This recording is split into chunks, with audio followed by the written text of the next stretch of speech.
குருவே சரணம். அனைவருக்கும் வணக்கம். பொதுவாகவே ஆன்மீகத்தில் ட்ராவல் பண்ணுறவங்க சராசரி மனிதர்களோட அதிக அவமானங்களை சந்திக்க நேரிடும். ரொம்ப அசிங்கப்படுவாங்க, வேதனைப்படுவாங்க, வரம்புறவங்களாம் திட்டிகிட்டு போவான்.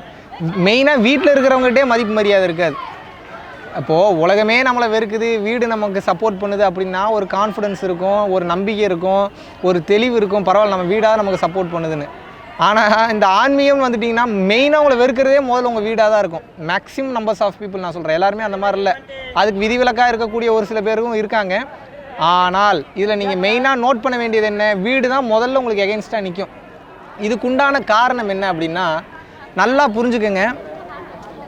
ஆன்மீக வாழ்க்கையில் நீங்கள் தெரிந்து கொள்ள வேண்டிய உண்மையான விஷயம் என்னென்னா, நல்லா புரிஞ்சுக்குங்க. நீங்கள் ஒரே ஒருத்தர் ஆன்மீகத்தில் இருந்தாலும் இந்த மொத்த உலகமும் உங்களுக்கு எகென்ஸ்டாக நின்னாலும் நீங்கள் தான் சரியாக போகிறீங்க, அவங்க இன்னும் மெயின் ஞானத்துக்கு வரலன்னு அர்த்தம். இதை நல்லா புரிஞ்சுக்கங்க, தயவு செய்து புரிஞ்சுக்கங்க. உலகம் என்பது மாபெரும் மாயை, மாபெரும் மாயை.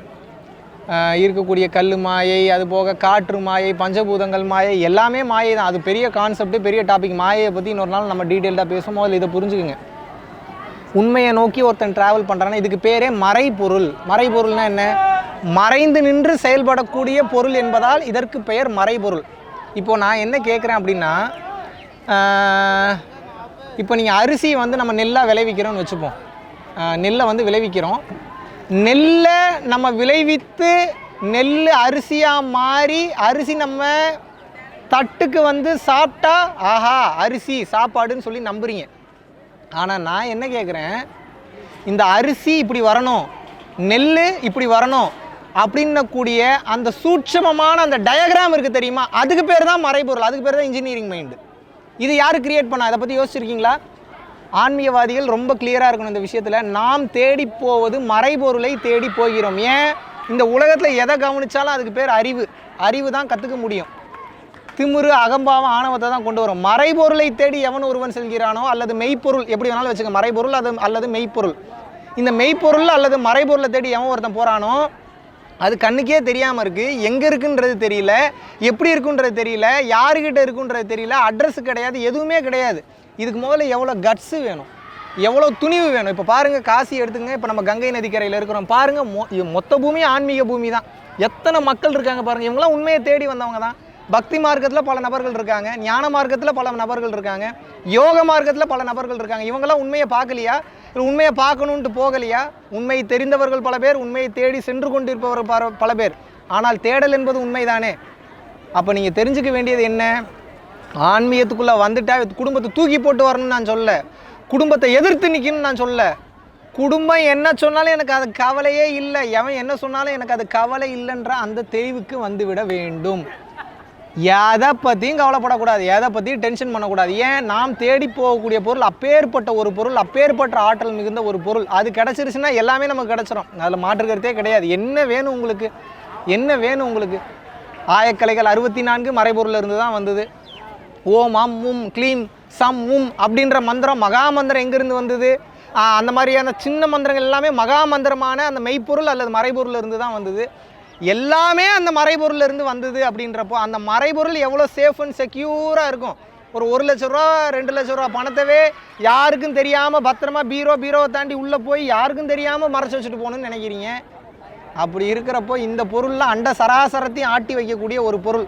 அந்த பொருளை பற்றி உணர்றதுக்கு, புரிகிறதுக்கு எவ்வளோ பொறுமை வேணும், எவ்வளோ பக்குவம் வேணும், எவ்வளோ தன்மை வேணும், எவ்வளோ தன்னடக்கம் வேணும். அந்த வகையில் நான் என்ன சொல்கிறேன்னா, யாரையும் கண்டுக்காதீங்க.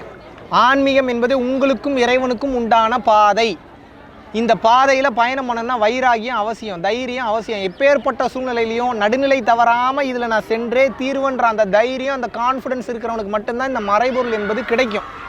அப்படி இல்லைனா கிடைக்கிறதுக்கு வாய்ப்பே கிடையாது. இன்னொரு டீப்பான இன்னொரு சீக்கிரட்டை சொல்கிறேன். இது கிடைக்கக்கூடிய மறைபொருள் இல்லை, உங்ககிட்ட ஆல்ரெடி இருக்கக்கூடிய மறைபொருள்.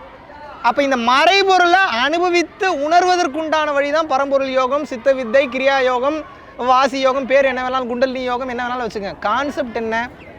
அந்த மறைபொருளை காண வேண்டும், உணர வேண்டும். இதைத்தான் சொன்னார் ஸ்ரீமத் சிதம்பரம் பெரிய சுவாமிகள். என்ன சொல்கிறாரு அப்படின்னா, வேளச்சேரியில் அவரோட ஜீவசமாதி இருக்குது, சிந்தனை கெட்டாத சிவரூபத்தை காண அப்படிங்கிறார். இந்த சிந்தனை கெட்டாத சிவரூபத்தை காணும் போது, இது சிவரூபம் மட்டும் கிடையாதுங்க. சிவம் என்பது இப்போ இந்து மதம் வந்து சிவம்னு வச்சுக்கிறாங்க. அல்லாஹ் வந்து பார்த்திங்கன்னா அது வந்து நீக்கமர நிறைந்திருக்கும் ஒரு பொருள் அப்படின்னு வந்து வச்சுக்கிறாங்க. இவங்க ஜீசஸாக பார்க்குறாங்க. ஆக மொத்தம் என்ன, எல்லாமே ஒரே பொருள் தான், மெய்ப்பொருள் தான், மறைபொருள் தான்.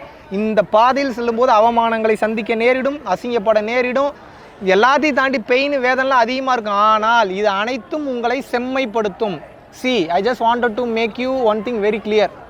Spirituality is like getting into the fire. But don't worry, it won't burn you, but it will burn what are all not you அப்படின்றாங்க. அப்படின்னா என்ன, ஆன்மீகம் என்பது நெருப்பில் நடப்பதற்கு சமானம். ஆனால் பயப்படாதீங்க, இது உங்களை எரிக்காது. ஆனால் இது எதை எரிக்கும், எதெல்லாம் நீங்கள் இல்லையோ அதெல்லாம் எரிச்சிரும். அதனால தான் இந்த உண்மையை நோக்கி எல்லாராலையும் பயணப்பட முடிகிறது இல்லை.